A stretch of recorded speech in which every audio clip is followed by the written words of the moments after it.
तो दोस्तों आज हम फिर से आपके लिए लेकर आए हैं देश दुनिया की सभी ताजा बड़ी खबरें। फटाफट एक एक कर विस्तार से आज आपको बताएंगे, तो वीडियो को अंत तक जरूर देखें। दोस्तों वीडियो बनाने में हमें काफी मेहनत लगी है, तो वीडियो को दिल से लाइक कर दें। जी दोस्तों, पहली खबर में आपको बताएंगे कि इलाहाबाद हाई कोर्ट का फैसला मानने से योगी ने किया इनकार। योगी 5 शहरों में नहीं लगाएंगे लॉकडाउन, कहा हाई कोर्ट के फैसले के खिलाफ जाएंगे सुप्रीम कोर्ट। जी दोस्तों, योगी ने लॉकडाउन लगाने से साफ इनकार कर दिया है। तो वहीं आपको बताएंगे दोस्तों कि प्रवासी मजदूरों के समर्थन में उतरे राहुल गांधी। मोदी से की राहुल ने अपील, 5-5 हजार रुपए सभी प्रवासी मजदूरों के बैंक खाते में डाले प्रधानमंत्री मोदी। तो वहीं आपको बताएंगे दोस्तों कि ब्रिटेन पाकिस्तान हुए एक, मोदी को दिया बड़ा झटका। ब्रिटेन पाकिस्तान ने भारत पर लगा दिया है बैन, लगा है मोदी को बड़ा झटका। तो वहीं आपको बताएंगे दोस्तों कि मोदी द्वारा लगाए गए लॉकडाउन के खिलाफ सड़कों पर उतरे लोग। मोदी के इस्तीफे की लोगों ने कर दी है मांग, कहा मोदी लॉकडाउन लगाकर गरीबों को चाहता है मारना। जी हां दोस्तों, मोदी का जबरदस्त पूरे देश में विरोध हो रहा है। तो वहीं आपको बताएंगे दोस्तों कि गुजरात के बड़ोदरा में मस्जिद को बनाया गया जो है कोविड-19 अस्पताल, मुसलमानों ने पेश की है मिसाल। तो वहीं आपको बताएंगे दोस्तों कि पतंजलि कंपनी में लगेगा बैन। जी हां दोस्तों, आपको बता दें कि पतंजलि कंपनी होगी बंद 10 दिनों के अंदर। पतंजलि कंपनी में 73 लोग हुए हैं कोरोना पॉजिटिव, बढ़ गई हैं बाबा रामदेव की मुश्किलें। तो सभी खबरों को आपको बताएंगे दोस्तों, वीडियो को लाइक कर दें। इसी बीच बढ़ते दोस्तों अगली खबर की ओर। तो योगी आदित्यनाथ ने 5 शहरों में लॉकडाउन लगाने से किया इनकार। हाई कोर्ट के फैसले के खिलाफ आज सुप्रीम कोर्ट जाएगी योगी सरकार। जी हां दोस्तों, आपको बता दें कि उत्तर प्रदेश के मुख्यमंत्री योगी आदित्यनाथ ने इलाहाबाद हाई कोर्ट के फैसले को मानने से इनकार कर दिया है। दरअसल आपको बता दें कि इलाहाबाद हाई कोर्ट ने कल फैसला सुनाया था कि उत्तर प्रदेश के 5 शहरों में योगी सरकार 26 अप्रैल तक पूर्ण लॉकडाउन लगाए, लेकिन योगी ने हाई कोर्ट के फैसले को मानने से इनकार कर दिया है और हाई कोर्ट के फैसले के खिलाफ आज सुप्रीम कोर्ट जाएगी उत्तर प्रदेश की योगी सरकार। दरअसल आपको बता दें कि यूपी के 5 शहरों में लॉकडाउन के हाई कोर्ट के आदेश के खिलाफ योगी सरकार आज सुप्रीम कोर्ट जाएगी। यूपी सरकार के वकीलों ने हाई कोर्ट के फैसले को चुनौती देने की पूरी तैयारी कर ली है। बताया गया है कि प्रदेश की योगी सरकार सुप्रीम कोर्ट से हाई कोर्ट के फैसले पर रोक लगाने की मांग करेगी। दरअसल आपको बता दें कि सोमवार को इलाहाबाद हाई कोर्ट ने आदेश दिया था कि वाराणसी, कानपुर, लखनऊ, प्रयागराज और गोरखपुर में 26 अप्रैल तक योगी सरकार पूर्ण लॉकडाउन लगाए। इस पर योगी सरकार ने दलील दी है कि लोगों की जान बचाने के साथ साथ जीत का भी बचानी है। ऐसे में संपूर्ण लॉकडाउन हम 5 शहरों में नहीं लगा सकते। वहीं आपको बता दें कि कोरोना के बढ़ते मामलों को लेकर 5 शहरों में इलाहाबाद हाई कोर्ट ने पूर्ण लॉकडाउन लगाने का आदेश जारी किया था, जिसे योगी ने मानने से साफ इनकार कर दिया है और हाई कोर्ट के फैसले के खिलाफ आज सुप्रीम कोर्ट योगी सरकार जाएगी। इसी बीच बढ़ते दोस्तों अगली खबर की ओर। तो प्रवासी मजदूरों के समर्थन में उतरे राहुल गांधी। मोदी सरकार से प्रवासी मजदूरों के खातों में रुपये डालने की है मांग। जी हां दोस्तों, आपको बता दें कि देश में कोरोना महामारी बहुत तेजी से बढ़ रही है, जिसको लेकर केंद्र की मोदी सरकार और कई राज्य सरकारों ने अपने प्रदेशों में लॉकडाउन भी लगा दिया है, जिससे प्रवासी मजदूर अपने गांव वापस लौट रहे हैं। अब इसी को लेकर राहुल गांधी ने बड़ा बयान दिया है। दरअसल आपको बता दें कि राहुल गांधी ने प्रवासी मजदूरों के पलायन को लेकर मोदी सरकार से मांग की है कि मोदी सरकार जब देश में लॉकडाउन लगा रही है तो प्रवासी मजदूरों के खातों में 5-5 हजार रुपए डाले, क्योंकि पिछली बार जब लॉकडाउन लगा था तो प्रवासी मजदूरों की हालत बहुत खराब हो गई थी और भूख के कारण बहुत सारे प्रवासी मजदूर बुरी तरह से मारे गए थे।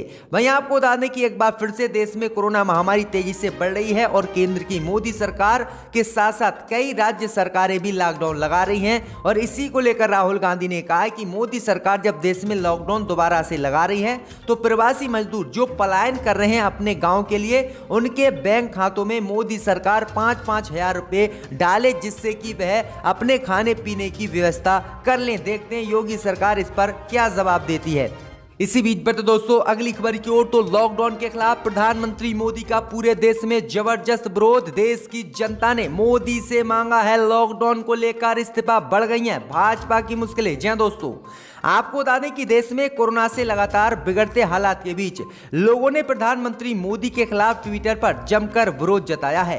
कुछ ही घंटों में ट्विटर पर यूजर ने 2 लाख से अधिक ट्वीट कर प्रधानमंत्री मोदी से इस्तीफे की मांग कर दी है। कई लोगों ने प्रधानमंत्री मोदी की तुलना नीरो से कर दी है।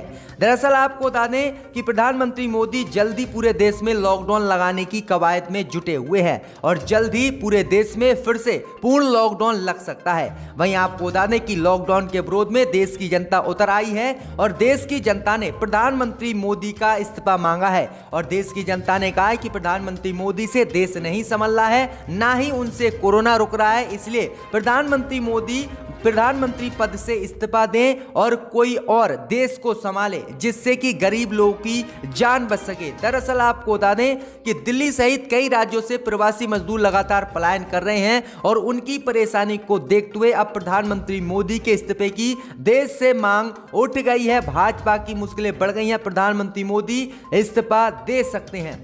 इसी बीच बढ़ते दोस्तों अगली खबर की ओर, तो बढ़ते कोरोना को लेकर चुनाव आयोग पहुंची ममता बनर्जी। भाजपा की बड़ी मुश्किलें, ममता ने की मांग एक चरण में कराए जाएं बंगाल के चुनाव। बीजेपी के कहने पर ना ले चुनाव आयोग फैसला। जी हां दोस्तों, आपको बता दें कि देश में बढ़ते कोरोना मामलों को लेकर पश्चिम बंगाल की मुख्यमंत्री ममता बनर्जी चुनाव आयोग पहुंच गई है और चुनाव आयोग पहुंचकर ममता बनर्जी ने जो 4 चरण के मतदान के लिए चुनाव बचा हुआ है बंगाल में, उसे 1 चरण में कराने की मांग की है। दरअसल आपको बता दें कि पश्चिम बंगाल की मुख्यमंत्री ममता बनर्जी ने निर्वाचन आयोग से अनुरोध किया है कि वह राज्य में पूर्ववत कार्यक्रम के अनुसार चुनाव संपन्न कराने के अपने फैसले पर पुनर्विचार करे। ममता बनर्जी ने जोर देते हुए कहा कि राज्य में आखिरी 3 चरणों का मतदान एक बार में कराया जाए या 2 दिन में कराया जाए, जिससे कि कोरोना का प्रकोप जो बहुत तेजी से बंगाल में बढ़ रहा है उसे कम करा दिया जाए। क्योंकि आपको बता दें कि पश्चिम बंगाल में 8 चरणों में चुनाव कराने का चुनाव आयोग ने फैसला लिया था और इसका ममता बनर्जी ने शुरू से ही विरोध किया था। लेकिन आपको बता दें कि पश्चिम बंगाल में कोरोना महामारी तेजी से बढ़ रही है, इसी को लेकर ममता चुनाव आयोग पहुंच गई हैं और उन्होंने 1 या 2 चरण में वाकई मतदान कराने का चुनाव आयोग से फैसला लेने के लिए कहा है। देखते हैं कि चुनाव आयोग अब आगे क्या कार्रवाई ममता की अपील पर करता है। इसी बीच बढ़ते दोस्तों अगली खबर की ओर, तो ब्रिटेन पाकिस्तान हुए एक, मोदी को लगा बड़ा झटका। ब्रिटेन पाकिस्तान ने भारत के यात्रियों पर लगा दिया बैन। जी हां दोस्तों, आपको बता दें ये बड़ी खबर सामने निकल कर आ रही दोस्तों कि ब्रिटेन ने भारत के नागरिकों के प्रवेश पर आज रोक लगा दी है और मोदी सरकार को तगड़ा झटका दिया है। दरअसल आपको बता दें कि देश में लगातार बढ़ रहे कोरोना के मामले के चलते ब्रिटेन ने भारत को यात्रा श्रेणी की रेड लिस्ट में डाल दिया है। ब्रिटेन के स्वास्थ्य मंत्री के अनुसार कोरोना के कथित भारतीय स्वरूप के 103 मामले मिलने के बाद यह फैसला ब्रिटेन ने लिया है। ब्रिटेन ने भारत के सभी नागरिकों पर प्रतिबंध लगा दिया है, यानी अब भारत का कोई भी नागरिक ब्रिटेन नहीं जा सकता। वहीं आपको बता दें कि पाकिस्तान ने भी सोमवार को भारत को लाल सूची में डाल दिया है और कोरोना को लेकर भारत के सभी नागरिकों पर पाकिस्तान में एंट्री पर बैन लगा दिया है। तो ब्रिटेन पाकिस्तान एक हो गए और इन दोनों ही देशों ने भारत के यात्रियों पर रोक लगा दी है, जो बड़ा झटका मोदी सरकार को आज दिया गया है। इसी बीच बढ़ते दोस्तों अगली खबर की ओर, तो गुजरात के वडोदरा में मस्जिद को बनाया गया कोविड अस्पताल, मुसलमानों ने पेश की मिसाल। जी हां दोस्तों, आपको बता दें कि देश में कोरोना संक्रमण के मामलों में लगातार तेजी आ रही है। ऐसे में गुजरात के वडोदरा शहर से एक पॉजिटिव खबर सामने आई है। यहाँ एक मस्जिद को कोविड अस्पताल में बदल दिया गया है। कोरोना मरीजों का ध्यान रखने के लिए जहांगीरपुरा मस्जिद में 50 से अधिक बिस्तर कोरोना मरीजों के लिए लगाए गए हैं।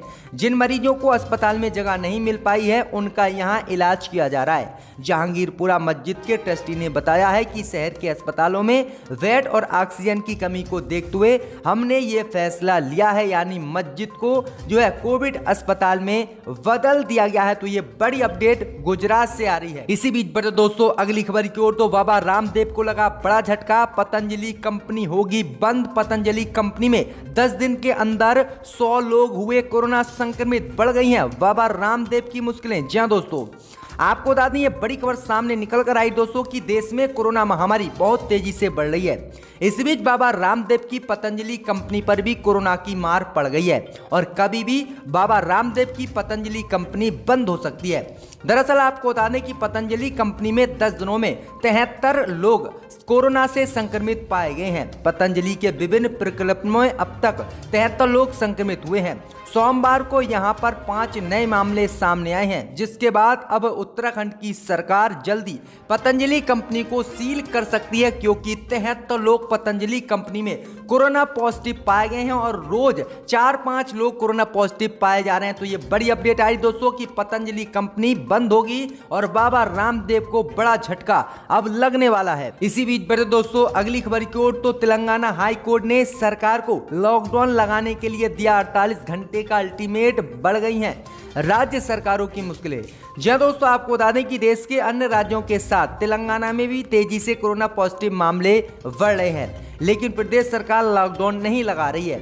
ऐसे में तेलंगाना हाई कोर्ट ने प्रदेश सरकार को आज अल्टीमेट दिया है कि 48 घंटे में लॉकडाउन लगाने पर तेलंगाना सरकार अपना रुख स्पष्ट करे कि लॉकडाउन लगाना है या नहीं।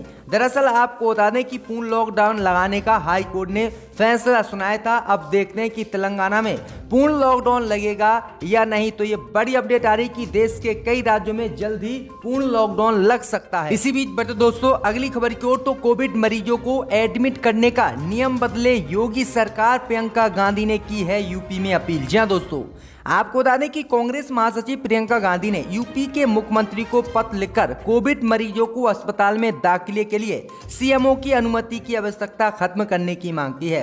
उन्होंने कहा है कि पहले से यहां पर स्थिति खराब है और मरीज लगातार मर रहे हैं और ऐसी स्थिति में योगी आदित्यनाथ को अपनी इजाजत ना देते हुए डायरेक्ट जो भी कोरोना के मरीज हैं उन्हें अस्पताल में भर्ती करने की अनुमति देनी चाहिए।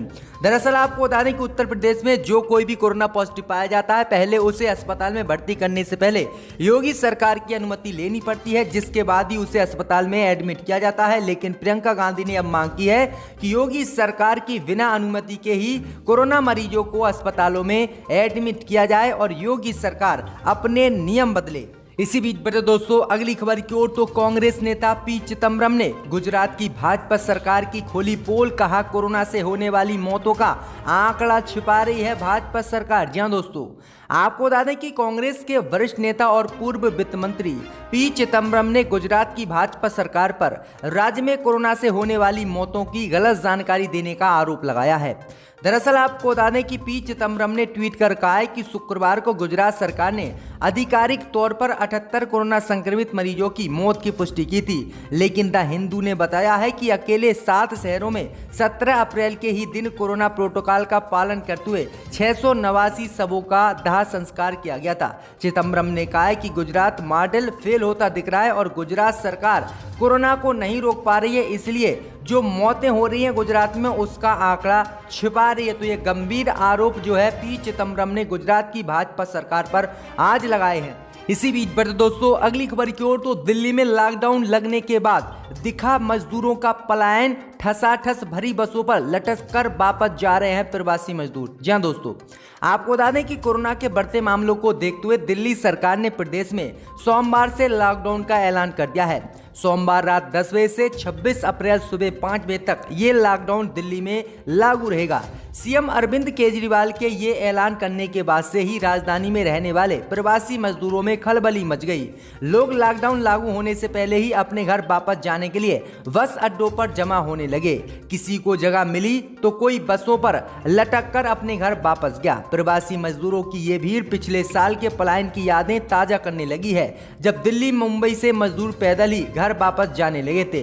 दिल्ली से उत्तर प्रदेश जाने वाले कई प्रवासी मजदूर आनंद विहार टर्मिनल पर बसों के इंतजार में खड़े दिखाई दिए। शाम के 5:30 बजे के बाद फरीदाबाद दिल्ली के वदरपुर बॉर्डर पर अचानक से लोगों की भीड़ बढ़ने लगी। प्रवासियों की बढ़ती भीड़ के कारण कौशाम्बी में लंबा जाम लग गया। बस पर चढ़ने के लिए लोग बेकाबू हो गए। किसी को जगह मिली तो कोई बस पर लटककर घर वापस जाने को तैयार हो गया है। तो यूपी के अलावा बिहार, मध्य प्रदेश और राजस्थान जाने वाले लोगों का जस्ता बस अड्डों पर उमड़ पड़ा है। सभी लॉकडाउन लागू होने से पहले अपने घर निकलना चाहते हैं। पिछली बार की तरह लॉकडाउन में फंसे जाने का इनको डर है। तो ये बड़ी अपडेट आई दोस्तों कि प्रवासी मजदूर भारी संख्या में दिल्ली से अब अपने अपने राज्यों को पलायन कर रहे हैं।